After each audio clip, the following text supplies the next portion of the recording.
Good evening and welcome to tonight's Hearthstone Half Hour. I'm Hammy from Felcroft.org. Welcome, hope you're well. It has been a while since we've caught up. Once again, seems to be a common trend with just generally casting as of late. Due to work busyness, again, we're going to be trying to be a lot more active this week. So thank you to everyone who is tuning in. Tonight, we are going to be going straight back to New Player Monday, which has been our theme in terms of Mondays. Remember, our schedule is going out Monday with a bit of new player advice, going through things from a slightly newer player's perspective. Tuesday, we jump straight into Arena and try and do as much of a run as we can. Wednesday, we do a sort of more pure ladder session, probably for those with a bit more experience, but new players can pick up something there as well. And Thursday we do something just for a bit of fun, whether it's Hearthstone, playing with fun decks, or another game entirely. So without further ado, for today's New Player Monday, we are going to be jumping into really how you can sort of take your first steps in playing ranked or playing ladder, because it's new season, it's test season 4, and it very much looks as though soon that Hearthstone is going to be into full live mode. We've seen some stuff from the new community manager and other such things from the Blizzard team that looks as though that very much Hearthstone is ending its very, very long beta phase, which is good because there's been plenty of time to test, and Hearthstone will eventually be live and with us. But because of that, there's a final ladder season, and as a result, that's stuck everyone straight back to being at rank 25. So I thought this would be a good opportunity as a New Player Monday. See, at the moment I'm rank 21, to go through a little bit about when you're starting off on the ladder. Maybe you've played a bunch of games against the AI, maybe you've gone into play mode, but just in casual and tried out a few decks, and you feel as though you're ready, whether you've got a bit of ladder anxiety or not, and you shouldn't do in Hearthstone, by the way, to take that little step into sort of, a bit of laddered gameplay. What we're going to do is, because at this level, sort of below 20, you will find that you'll get a whole bunch of players. You'll get some players who are very experienced with great decks who are just pushing their way up, and you have some very new players as well. So what we're going to do in this episode is really just sort of jump in, and regardless of whether it's an amazing player with experience that we're playing, or at this level maybe a bit of a lower player, just go through the kind of things you can do if you're first getting used to playing Hearthstone at a bit of a lower level, or it's your first time that you've jumped onto the ladder. And welcome you guys tuning in on Twitch. So as we're playing at this level, I think it's up to level 21, level 20, you don't actually lose any stars. So if you win a game, you get stars. If you string a few wins together, you get a win bonus of stars that will upgrade you through a level a bit more quickly. So remember that for your first few levels of Hearthstone, when you're playing ranked, if you lose, you don't lose any of your stars. When you get above a certain level, I think it's 20, I just need to double check, you will start losing stars, but stars mean nothing. You'll go up and down ranks, but that happens, so there's no real need for too much ladder anxiety. So let's jump into this game and focus a bit of, as maybe a newer player, what we can read. We've done previous episodes on trying to take a bit of a read from an opposing player. Our paladin opponent here has just come straight out with a taunting minion, and at the moment we can't really read much from that. We can't do a huge amount. I can at any time remove that with Shadow Word Pain. He doesn't have any attack power at the moment, so I'm not too concerned about it. I'm quite happy to drop my Light Warden at this point in time. While, in case you haven't tuned into a previous episode, my current priest deck that I'm trying to see how well I can do within ranked very much focuses around control. It uses the priest control card, Shadow Word Pain, Shadow Word Death, and a lot of trading to try and keep the opponent squashed down until the mid game to late game, where hopefully the minions are clear and we take out finishing cards such as Ragnaros, Mind Control, Prophet Velen, and then also Holy Fire to really do some late game damage and finish up. Turn 2, I've not seen anything. I still don't know what this guy could be playing. He could bring out some big paladin buffs. We know that the paladin's got Blessing of Kings and similar, so even though he's got a 0 attack card there, that could very quickly become a big attacking card. I just don't know. So as a new player, I have no idea at this moment. These are two fairly, they're both basic cards. Okay, a Shield Bearer is a non-basic card, it's an expert card. I don't know what he could be coming up with. In my hand, there's nothing for 3 mana I can play. It's a fairly sensible play. I'm going to take away the minion that can actually do me a bit of damage at this point in time. And then I'm just going to roll 1 damage and push on. So we're really waiting to see what our opponent can pull out at this point in time. Now, in terms of our previous new player concepts, let's have 2 straight in with the Battle Cry on the Ironforge Rifleman, and that almost gets rid of my... oh no, it's just the 1. I do stand corrected. Now I've got a nice little combo here. As a newer player, I still don't know what my opponent could be doing. I've still seen, again, yet another basic card. I don't know whether he's got a vastly technical deck, whether he's an amazing player or whether he's a newer player. But at this moment in time, I still haven't seen much of what his deck's trying to do. At this time, I'm just going to go ahead and keep my deck going. So the Northshire Priest, because I've healed my minion, I can draw a card, and the heal also gives me that bonus of allowing me to buff up my Light Warden with that extra attack. So that will then let me remove his tank, and we can again see what he is going to be playing and what he's going to be trying to push through. So in terms of new player concepts for this kind of stage, we're still at the early stage on the ladder, although our opponent is ranked 20. We've not seen really much, and remember he's got into turn 4 now. He's either had a bad draw of a hand. We've not really seen a huge amount about what his deck at this moment in time is actually trying to do. So as a newer player, it can be very, very easy to get obsessed about almost mind reading, second guessing. Hammer of Wrath, use my dangerous minion and draws a card. A nice little card. While waiting for our opponent to finish his turn. You can almost get obsessed as a newer player of trying to second guess what your opponent is going to do. You can read all the deck lists in the world, you can try and almost be psychic and try and counterplay player. If you've ever played Pokemon competitively or for fun, like a versus game, trying to second guess what moves they're trying to play. Now, reading ahead, as we've discussed in previous episodes, is a little bit useful, but it's not like chess. You can't get too distracted from what you're trying to do. You've got to try and balance somehow these needs of playing your game, but but making sure that you have some idea of how the opponent is trying to play his or her game at the same time. So I still don't know at this stage what my opponent's deck theme is, if they've got any particular big buffs or anything. So at the moment, in the absence of any true intelligence, I'm going to keep playing my game. I can do just a cheeky 1 damage there, and then I'm actually just going to do that one minion again. And at that point in time, it lets me draw another card, and then fortunately I take a Holy Smite, and just remove that throw.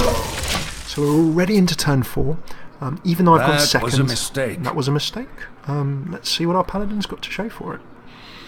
I'm being taunted. I hope you can back up his taunt. So while our Paladin friend here, Moxine, takes his go. The basic thing to remember as a new player, do not try and be too psychic, do not try and read the future too much, but at the same time do make sure that you need to play a while to try and get that balance between reading what your opponent might be doing and really just making sure that you keep playing your game and not get too distracted. So while we've been yammering away, our opponent's dropped a secret. That is a 1 mana secret. Every time I see a secret, I tell you that I need to do a daily sort of style thing on secrets and how to play around them, and we will do that absolutely. For now, it's a 1 mana Paladin secret. So generally what I do when I see a secret, if I've not memorised them, some of them I have, some of them I don't remember quite so well, just simply, you've got time, why not just simply Google in the middle of the game and pull up a list of Paladin secrets. The thing is with playing against secrets is that when you know them, you can find a few ways to sort of get around them and similar. I know that Paladin secrets can do such things as damage my minions, they can do other bits and bobs. At the moment, Hearthstone or on the curse sites don't seem to be working. So quickly. I've been taking a little bit too much time, so I now don't have the luxury of choice. What can I do? Okay. Whilst under pressure with demands retribution. I'm actually going to go straight up silence. I'm just going to remove his into option. Right away. And I'm going to... Okay, I've activated a secret. And it just does the 1. So I triggered eye for an eye there by putting in a direct attack. So while our opponent takes his turn and I stop faffing around during my go, taking a bit of a look at Paladin secrets, I think you've got 4 Paladin secrets. You've got Eye for an Eye, which you just saw. When your hero takes damage, deal that much damage to the enemy hero. You've got Noble Sacrifice. When an enemy attacks, summon a 2/1 defender as the new target. Redemption is the 3rd. When one of your minions dies, return it to life with 1 health. Another one is Repentance. When your opponent plays a minion, reduces health to 1. What have we got there? You can see a nasty buff. The Blessing of Kings has dropped. Suddenly we have a very fearsome Sinjin Shieldmaster. If I'd saved my silence for 1 more turn, I could have silenced both the tank effect and I could have taken away that Blessing of Kings. So maybe a slightly premature play there. And he's also taken away my Spellbreaker, so a fairly even trade. What options do I have? Well, happily I've got a lot of good control options I can take with this priest deck. Always enjoying that. So Shadow of Death is the immediately obvious one. I can just death away that Sentient Shield Master and he will be done, which is excellent. At the moment it does not look as though I have any better minion to remove that immediate threat. So, that's absolutely fine. I'm going to use my control card for what it was meant for and get rid of that threat there. Now what else do I have? I can coin into something at the moment. There's no real burning need for me to get out my Orkney Soul Priest, but I can certainly threaten this Acidic Swamp Ooze with that next go. So as opposed to wasting that 3 mana, I'm going to right away. coin in to get my Orkney Soul Priest out. One, it gives him something to think about, and secondly, it will also mean that I can also 2 mana away that slightly irritating 3/2, very good neutral minion, the Acidic Swamp Ooze. I can get rid of that next go. And just a little welcome to all of you guys joining on Twitch. It's really good to see you live as always. Let me think. Reporting for duty.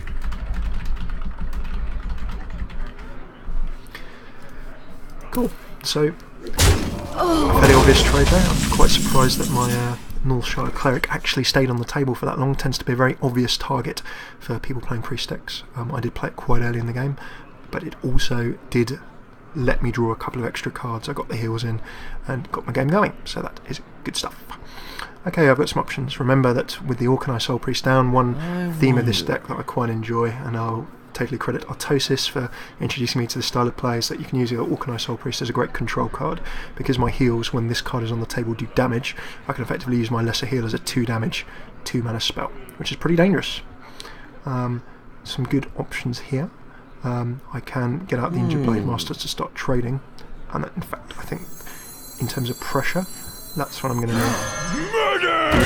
Put some additional pressure on the table rather than the Argent Commander. I don't want to waste his Divine Shield just yet. The most obvious move for me to do here is to remove that 3 damage slightly more dangerous card with my now damaging lesser heal. And then finally, this may seem like a bit of a counterintuitive one, because I know that our Paladin friend is dropping Blessings of Kings and similar. I want to make sure that he doesn't have weak minions on the table, that using his Paladin buffs he can buff up to become strong. So from what I've seen of our opponent so far, I've seen him buffing his minions. So I'd like to keep table control, make sure he doesn't have any minions to buff up into strong minions. So that's roughly how I'm going to conduct myself so far. Given that I've not seen, you see we saw an Acidic Swamp Ooze, allows him to take out weapons. Obviously I don't have weapons as a priest. We've not seen a huge amount from his deck so far to suggest that he's playing for example, a really aggressive Paladin deck, using loads of buffs or swarming with minions or similar things. So in the absence of any big clues as a newer player in this lower stage of the ladder, it's worth, as we've said, just keeping to your game plan and pushing on. Okay, so he's got another one of those down. I can, for 2 mana, I can, for 1 mana I can yank it off. For 2 mana I can yank it off. So get rid of the minion, keep that theme going. Now for 2 mana I could do 2 damage, or for 6 mana I can get this Argent Commander into play and then do 4. So, plus with the bubble means that I can do 1 mana left. It is my opponent's turn.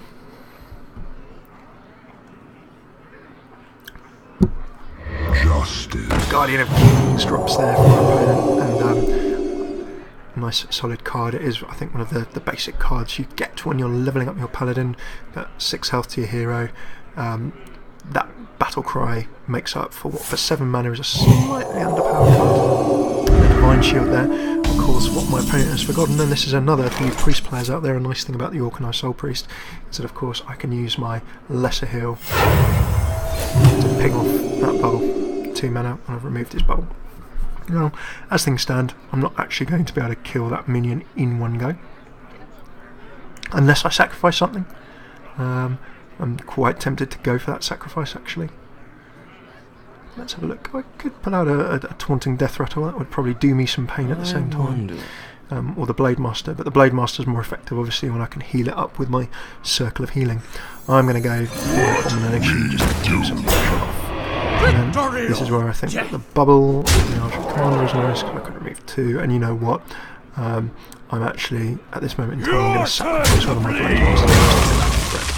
table. That minion already attacked. We'll drop another 3, and although he's healed himself, I've taken that 5/6 threat off the table. Of course, if he has any other buffs in his hand, that could turn into something even worse. Another Guardian of Kings, another 6 heal, and he's really healing himself up like those paladins do.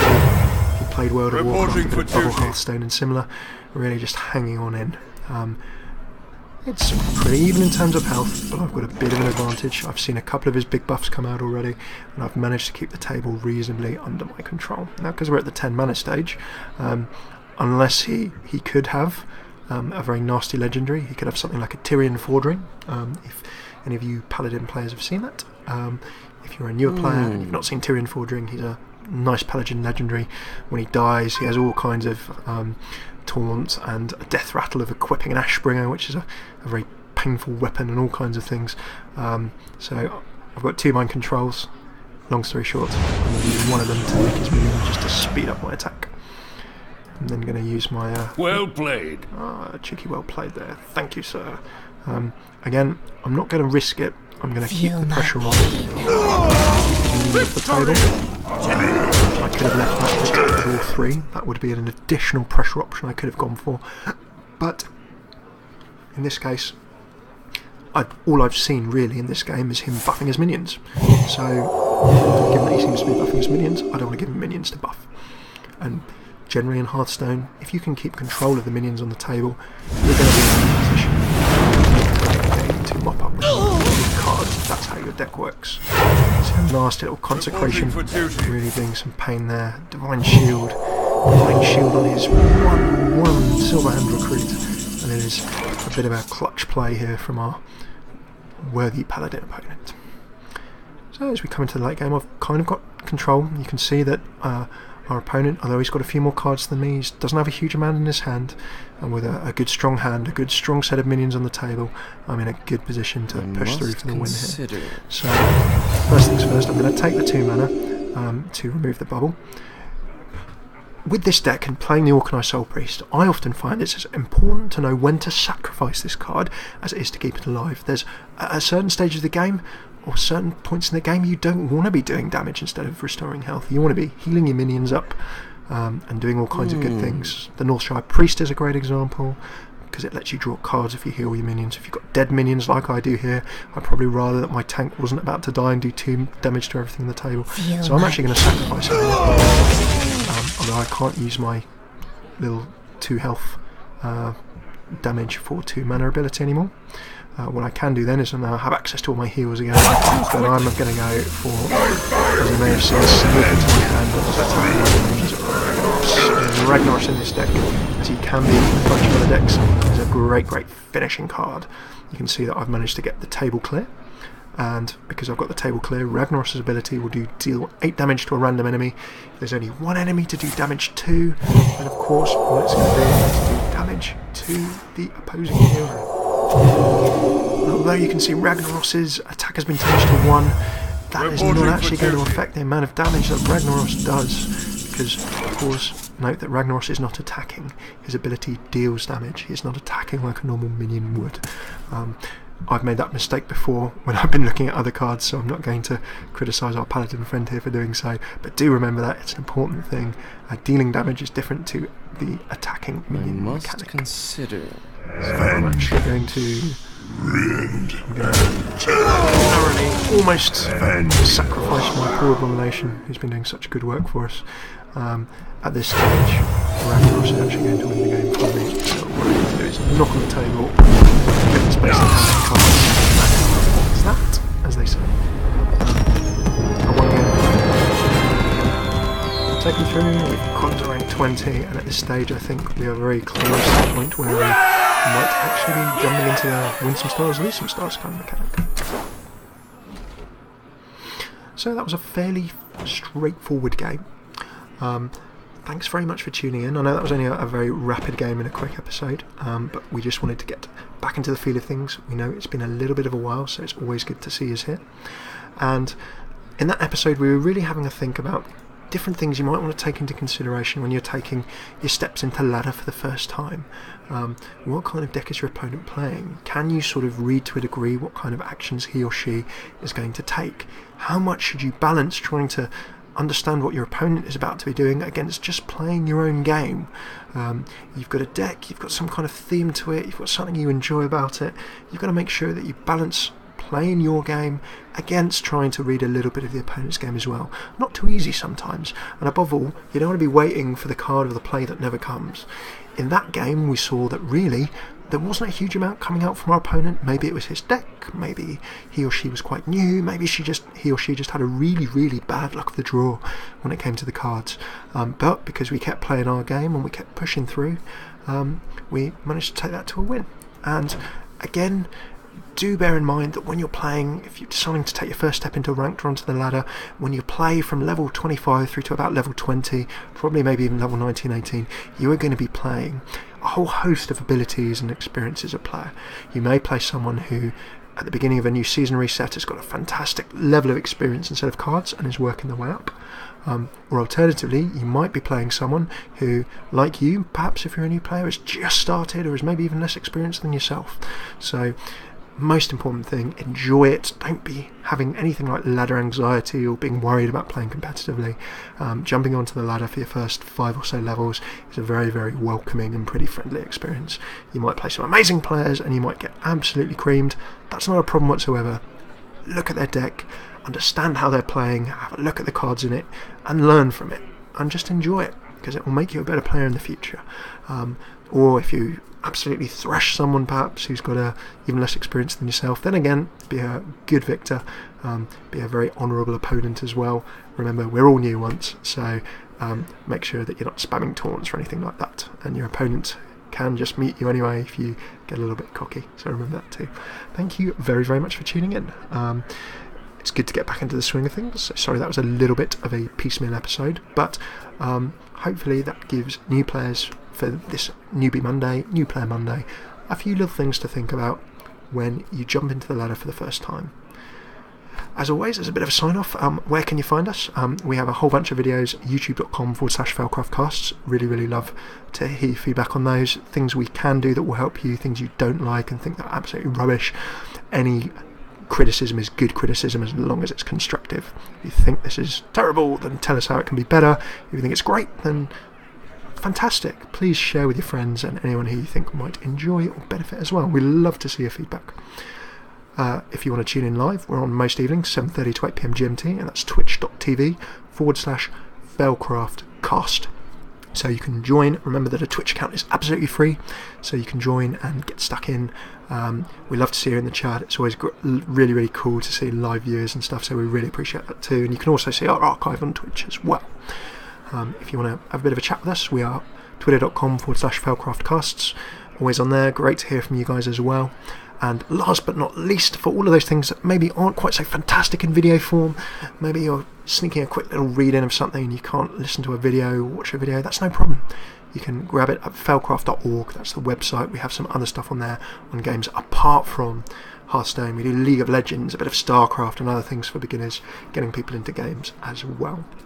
So, love to see you there too. Last but not least, it would be really good to see you again, so please do get involved, do feedback as to what we can do better, and let us know. Thank you very much for tuning in. I've been Hammy, and really look forward to seeing you again soon. Hopefully see you tomorrow night for our Arena Tuesday, where we're going to just jump in and play an arena from the beginning and rock on.